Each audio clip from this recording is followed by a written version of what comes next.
Hello, good morning. मैं जितिन लवानी आप सभी का स्वागत करता हूं आपके अपने YouTube channel the study planet पर। दोस्तों, संख्या पद्धति में मैंने आप लोगों को शून्यों की संख्या निकालना बता दिया था। आज मैं बात करने वाला हूं कि अगर संख्या पद्धति में क्वेश्चन आता है कि दिए गए प्रश्न में शेषफल कितना होगा, रिमाइंडर थ्योरम पर आधारित जो प्रश्न पूछे जाते हैं उनको किस तरीके से हल किया जाएगा। तो आइए हम बात करते हैं शेषफल ज्ञात करना। तो देखिए हमें कहा गया है कि शेषफल ज्ञात कैसे किया जाएगा कि अगर किसी संख्या का हम भाग दें किसी दूसरी संख्या में तो शेषफल कितना आएगा वो हमें पता करना है। तो शेषफल निकालना मैं आप समझता हूँ सभी लोगों को आता होगा कि जैसे अगर हमें कहा जाता कि 9 में भाग देना है 5 का, तो शेष कितना आएगा। तो 9 में अगर मैं भाग देता हूँ 5 का, तो 5 से भाग देंगे एक बार, तो ये आएगा कितना 4। ये तो हो गया हमारा भाजक जिसका भाग दिया है। ये हो गया भाज्य जिसमें भाग दिया है। ये हो गया भागफल जितनी बार भाग गया है। और ये हमारा आ गया शेषफल जो रिमाइंडर है।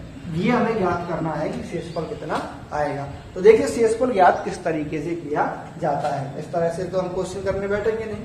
तो हमें करना क्या है कि जो हमारे पास क्वेश्चन दिया है, जैसे मैं बात करता हूं कि 12 में मुझे 5 का भाग देना, पहला क्वेश्चन ये। दूसरा क्वेश्चन ये है कि 15 में मुझे 8 का भाग देना। तीसरा क्वेश्चन ये है कि 23 में मुझे 5 का भाग देना है। और चौथा क्वेश्चन ये है कि 70 में मुझे 9 का भाग देना है। तो ये 4 क्वेश्चन है हमारे पास। हमें बताना है कि इन चारों में शेषफल कितना प्राप्त होगा। और शेषफल इन चारों का मैं समझता हूं सभी निकाल सकते हैं, कोई भी ऐसा नहीं होगा जो इसको गलत कर सके। पर जो मैं सिखाना चाह रहा हूं उस पर हम बात करते हैं कि शेषफल निकालना कैसे है। देखिए सभी को पता है कि 12 में अगर मैं 5 का भाग देता हूं, 5 दूनी 10, और जो बचा कितना 2, तो हमारा शेषफल आ गया 2। 8 का भाग 15 में दें, 8 एकम 8, बचेगा 7, शेषफल आ गया 7। 5 का भाग 23 में देंगे, 5 चौके 20, बचेंगे 3, तो शेषफल आ गया 3। और 9 का भाग अगर मैं 70 में देता हूं तो 9 7 63, शेष बचेगा 7। पर देखिए हमें करना क्या है, ये तो सभी कर सकते हैं। हमें भाग इस तरीके से नहीं देना, हमें भाग इस तरीके से देना है कि 5 का भाग 12 में देना है। तो ऐसी संख्या देखिए 12 के करीब ऐसी संख्या देखिए जिसमें 5 का भाग जाता है। वो संख्या 12 से बड़ी हो या छोटी हो कोई फर्क नहीं पड़ता।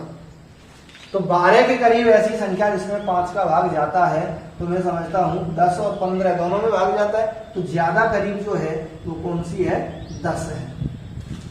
तो 12 के करीब एक संख्या है 10 जिसमें 5 का भाग जाता है। और 10 से अगर मुझे 12 करना है तो इसका मतलब मुझे क्या करना पड़ेगा, +2। इसका मतलब जो शेष होगा वो क्या आएगा, +2। +2 को मैं 2 ही लिख सकता हूं, 2 आएगा शेष। ठीक है। अब अगर मुझे 8 का भाग 15 में देना है तो 8 का भाग 15 में देंगे एक बार, बचेगा शेष 7। पर इस तरह से ना करके हमें क्या करना है कि 8 का भाग देना है, वो तो ठीक है। तो ऐसी संख्या बताइए 15 के करीब ऐसी संख्या जिसमें 8 का भाग जाता है। 15 के करीब ऐसी संख्या जिसमें 8 का भाग जाता है कौन सी होगी, 8 दूनी 16, जो कि क्या है 15 से बड़ी है। तो छोटी हो या बड़ी हो कोई फर्क नहीं पड़ता, बस हमें ये देखना है कि 15 के करीब ऐसी कौन सी संख्या है जिसमें 8 का भाग जा सकता है। तो 8 का भाग जाता है 16 में। तो 16 से अगर मुझे 15 करना होगा तो बताइए प्लस होगा या माइनस होगा। तो इसका मतलब क्या होगा, -1 करना पड़ेगा। तो यहां से जो हमारा शेष आएगा वो आएगा -1। पर ध्यान रखना है कि अगर शेष माइनस में आता है, शेषफल कभी माइनस में नहीं आता, तो अगर ये माइनस आता है तो इस -1 को इस 8 में से कम करना है। तो जो हमारा शेष आएगा 8 जिसका भाजक था उसमें से 8 है भाजक, इसमें से -1 करेंगे, इसका मतलब जो शेष है वो कितना होगा हमारा, 7 होगा। ऐसे ही यहां करें, 5 का भाग 23 में दें तो 23 के करीब ऐसी कौन सी संख्या है जिसमें 5 का भाग जाता है पूरा। तो 23 के करीब कौन सी संख्या होगी, 25। 25 से 23 मतलब क्या होगा, -2। तो -2 आया है, इसका मतलब क्या होगा, भाजक क्या था 5, -2 करेंगे तो हमारा जो शेषफल आएगा वो कितना होगा, 3। 70 में 9 का भाग दें तो 70 के करीब ऐसी कौन सी संख्या है जिसमें 9 का भाग जा सकता है? तो ऐसी कौन सी संख्या होगी? 9 8 72। 72 से अगर मुझे 70 करना है तो माइनस का करना पड़ेगा 2, तो शेष आएगा -2। तो 9 में से अगर मैं -2 करता हूं तो हमारा जो आंसर आएगा वो कितना होगा? 7 से। तो ये आपको समझ में आया होगा कि शेषफल ज्ञात करने के लिए हमें ऐसी संख्या देखनी है जो दी गई संख्या के क्या हो? करीब हो, कम हो, ज्यादा हो, कोई फर्क नहीं पड़ता। अब दिमाग में आता है कि सर ये तो हम वैसे ही याद कर सकते थे, इतना प्लस माइनस करने की क्या जरूरत थी? तो दोस्तों एग्जाम में क्वेश्चन इस तरीके से तो पूछा जाएगा नहीं कि 70 में 9 का भाग देने पर शेषफल कितना आएगा। तो ये जो सारी चीजें हैं वो आगे काम आने वाली हैं, जो हमारे पास क्वेश्चन आगे पूछे जाएंगे उनको हम उस तरीके से नहीं हल कर। तो आगे हम बात करते हैं। देखिए अब मान लो क्वेश्चन हमें जो दिया गया है वो इस तरीके से ना होकर वो होता घात के रूप में, और ज्यादातर जो शेषफल पर आधारित प्रश्न होता है वो घात के रूप में ही पूछा जाता है।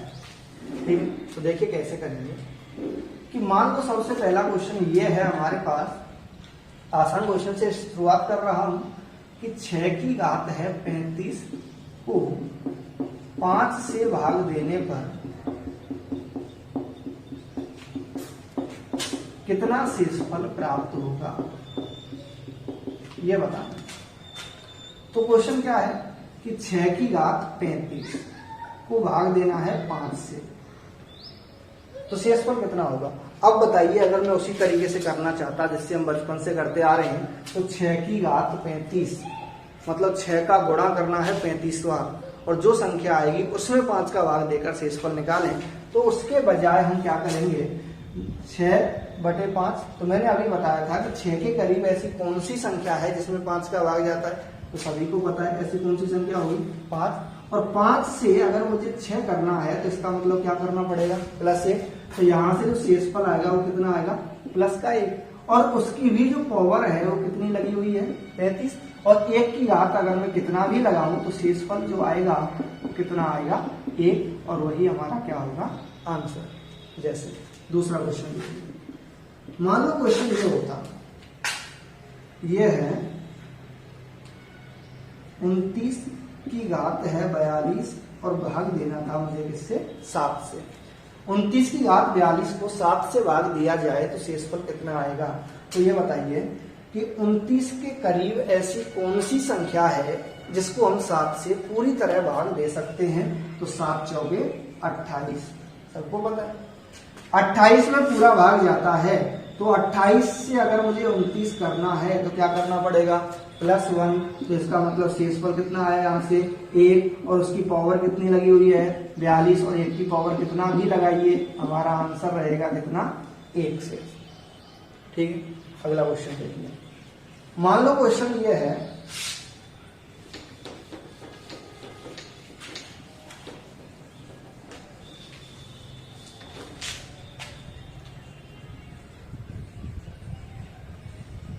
चौबीस की घात 48 भाग देना है 5 से। 24 की घात 48 को अगर 5 से भाग दिया जाए तो शेषफल कितना प्राप्त होगा? तो देखिए 24 की घात में है 48 और भाग किससे देना था? 5 से। अब बताइए कि 24 के करीब ऐसी कौन सी संख्या है जिसमें 5 का भाग जाता है? तो कौन सा आएगा? 25। 25 से अगर मुझे 24 करना है तो क्या करना पड़ेगा? -1। तो इसका मतलब यहां से जो शेष आया वो आया -1। -1 है और उसकी घात क्या है? 48। तो ये हमें ध्यान रखना है कि 1 की घात तो 48 एक ही रहेगा, पर माइनस की पावर अगर सम संख्या आ जाती है तो उसका जो रिजल्ट है वो पॉजिटिव आता है, और माइनस की पावर में अगर विषम संख्या आ जाती है तो उसका जो रिजल्ट है वो क्या रहता है? नेगेटिव होता है। ये हमें ध्यान रखना होगा। अब यहाँ -1 था, -1 की घात में है 48, 48 से 1 की घात 48 तो एक ही रहेगा, और माइनस की घात ये कैसी संख्या हो गई? सम संख्या। इसका मतलब जो शेष आएगा वो कितना आएगा? 1 शेष।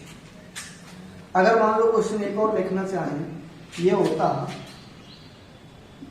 49 की घात 55 भाग देना है 10 से।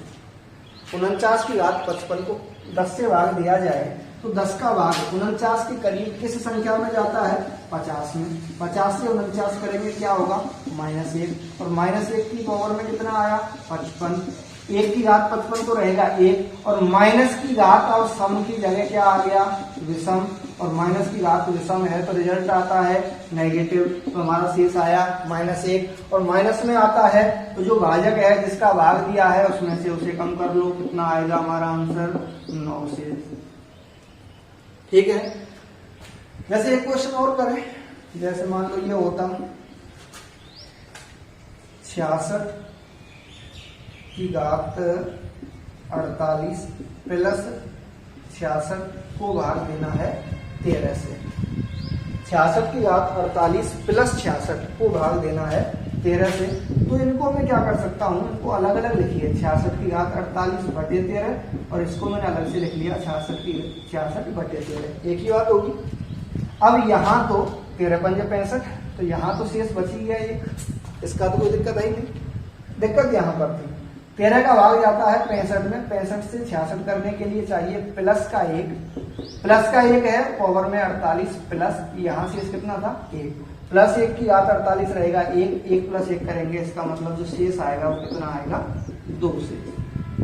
ठीक है दोस्तों, उम्मीद करता हूँ यहाँ तक आप लोगों को समझ में आया होगा। अभी आसान क्वेश्चन है, धीरे धीरे हमें आगे की तरफ बढ़ना है। अगर किसी को कोई प्रॉब्लम आए तो वापस एक बार वीडियो को रिवर्स करके देख सकते हो।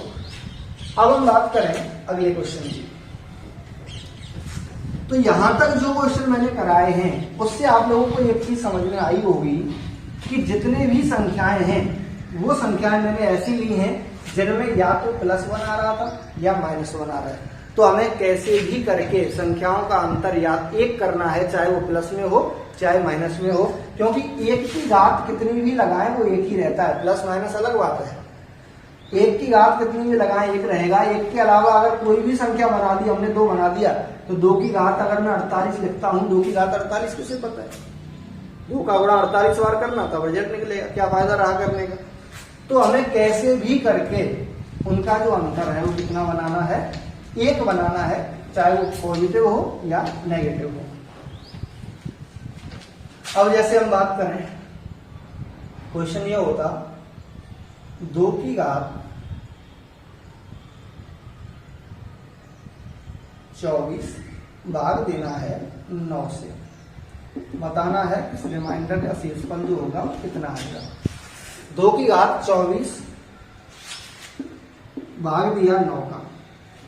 अब देखिए 9 का भाग तो 9 में ही आएगा, या फिर 2 में 9 का भाग दे तो 2 शेष आएगा, और 2 की घात 24 जो शेष है वो हमें नहीं पता। अगर अंतर हमसे 1 का नहीं बन रहा है तो क्या करेंगे?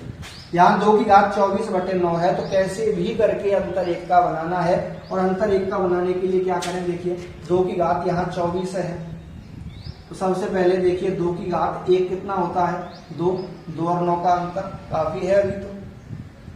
2 की घात 2 होता है 4, 4 और 9 का अंतर 5, अभी भी ज्यादा आ रहा है। 2 की घात 3 करें तो 2 की घात 3 कितना होता है? 8, और 8 और 9 का अंतर कितना बन जाएगा? 1 बन जाएगा। तो इसका मतलब है कि अगर मैं ऊपर 2 की घात 3 बना देता हूं तो 2 की घात 3 ये 8 हो जाएगा, और 8 और 9 का अंतर 1 आ जाएगा।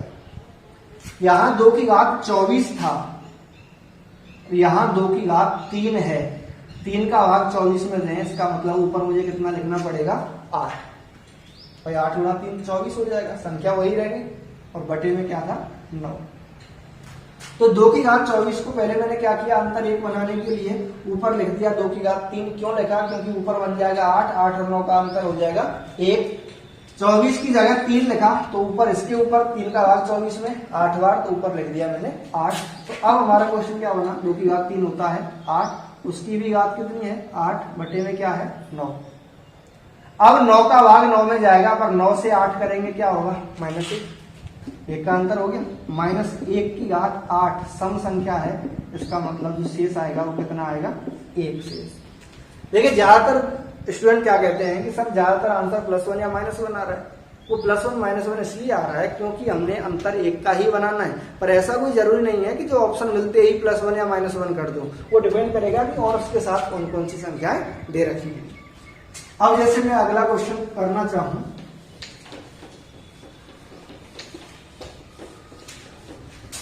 जैसे अगला क्वेश्चन ये है 3 की घात में है 36 भाग देना था 10 से। 3 की घात 36 को अगर 10 से भाग दिया जाए तो शेषफल कितना प्राप्त होगा? तो ये हो गया 3 की घात 36 भाग देना है 10 से। अंतर या तो 3 बार आएगा या फिर अंतर कितना हो रहा है 7। अब अंतर 1 का बनाना है। अंतर 1 का कब बनेगा? जब या तो ऊपर आए 9 और 1 का अंतर 10 होता है, या फिर ऊपर क्या आ जाए 11, तब भी अंतर 1 का हो जाएगा। अब मुझे ये बताइए कि 3 की घात कुछ भी लगाएं, कुछ भी 3 की घात कुछ लगाने पर 9 बनेगा या 11 बनेगा? 3 की घात लगाने पर कुछ 11 आ सकता है क्या? देखिए 3 की घात 1 होता है 3, 3 की घात 2 होता है 9, 9 बन गया। तो इसका मतलब मुझे ऊपर क्या लिखना पड़ेगा? 3 की घात 2, क्यों? तो उसका मान है 9, 9 और 10 का अंतर कितना हो जाएगा 1। तो ऊपर मैंने लिख दिया 3 की घात 2 और इसके ऊपर क्या आएगा? 2 का भाग 36 में कितनी बार? 18 बार। 18 दूनी 36 बटे में है 10। तो ये हो गया 3 का स्क्वायर 9 की पावर में है 18 बटे में है 10। 10 का भाग जाता है 10 में, 10 से 9 करेंगे -1 और -1 की घात में है 18 और -1 की घात सम संख्या है। इसका मतलब जो शेष आएगा वो कितना आएगा? 1 शेष। जैसे एक क्वेश्चन और देखिए, मान लो हमारे पास ये होता 2 की घात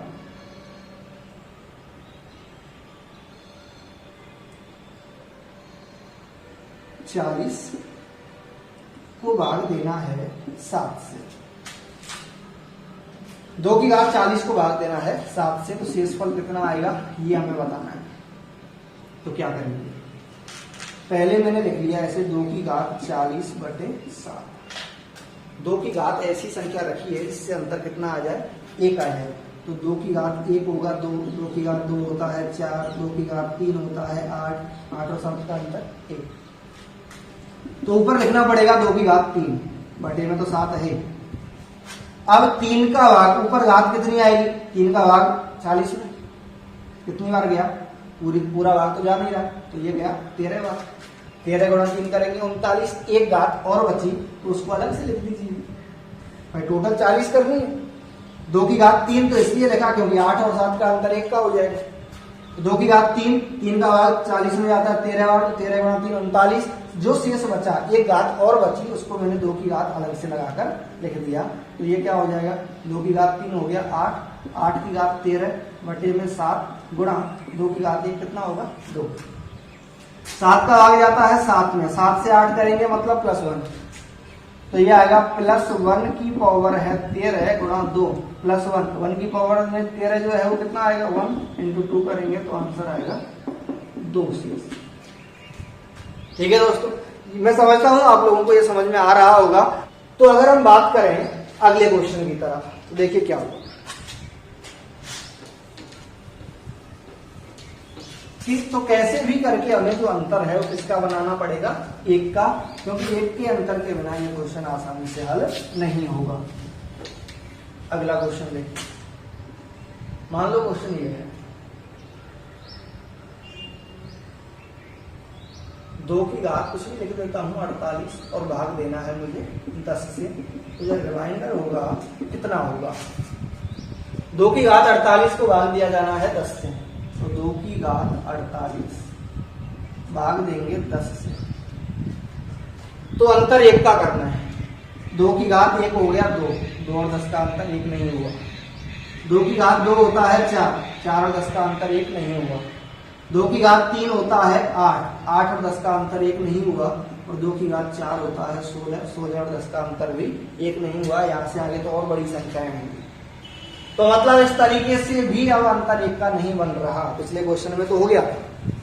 अब यहाँ अगर अंतर 1 का नहीं बन रहा है तो अब हम क्या करेंगे? यहाँ ऊपर है 2, नीचे है 10, 2 से 10 तो कट सकता है, 2 से 10 कट सकता है। तो अगर मैं यहाँ 2 से काटना चाहूं तो 2 से ये तो कटेगा 5 बार, और ये कितना कटेगा? अगर 2 की घात 48 को मैं 2 से काटना चाहूं तो क्या आएगा? ज्यादातर गलती में ये कर देते हैं कि 2 से ये कट जाएगा, 2 की घात 24, ये गलत है। यहाँ 2 की घात 48 है, 2 से भाग देने का मतलब 2 की घात 1 है, तो पावर माइनस होती है।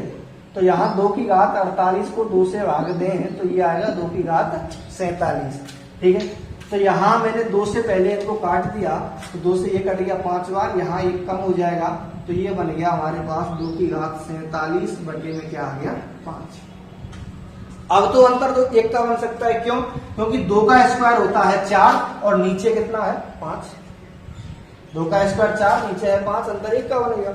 इसका मतलब ऊपर मुझे लिखना पड़ेगा 2 का स्क्वायर, नीचे तो 5 है, 2 का भाग 47 में देंगे कितनी बार 23 बार, 23 दूनी 40, एक और बच गया तो उसको अलग से लिख दीजिए, ठीक है। अब ये हो गया 2 का स्क्वायर, मतलब ये हो गया 4 की घात 23 बटे में 5 गुणा हो गया 2। 5 का भाग 5 में जाता है, 5 से 4 करेंगे -1 होगा, तो ये आएगा हमारा -1 की पावर 23 इंटू 2। -1 की पावर विषम है तो -1 गुणा 2, तो ये आ गया हमारा -2। माइनस में आता है तो हम क्या करते हैं, जो भाजक था उसमें से घटाते हैं, जैसे 5 में से 2 घटा देंगे तो क्या आ जाएगा हमारा 3 आ जाएगा। पर ये जो 3 होगा, 5 में से 2 घटा दिया, क्या आ गया 3। ये जो 3 होगा ये आंसर नहीं है। क्यों नहीं है? यहां पहले हमने क्या किया था कि संख्याओं को काटा था, और संख्या कौन सी संख्या से काटा था 2 से। तो हमें ये और ध्यान रखना है कि जिस संख्या से हमने शुरुआत में काटा है उस संख्या का लास्ट में गुणा और करना है, तब जाके हमारा सही शेष प्राप्त होगा। देखिए ये गलत क्यों था कि जैसे अगर मान लो मुझे 24 को भाग देना होता 10 से, 24 को 10 से भाग देना है तो 10 का भाग देंगे 10 दूनी 20, शेष बचेगा 4।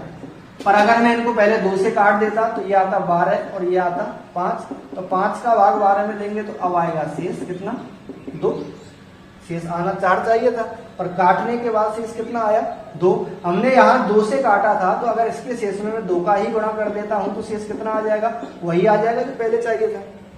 तो हमें ये ध्यान रखना है कि जिस संख्या से हमने प्रारंभ में संख्याओं को काटा है उसका लास्ट का जो शेष आएगा उससे हमें गुणा और करना है, ठीक है। जैसे एक क्वेश्चन और है,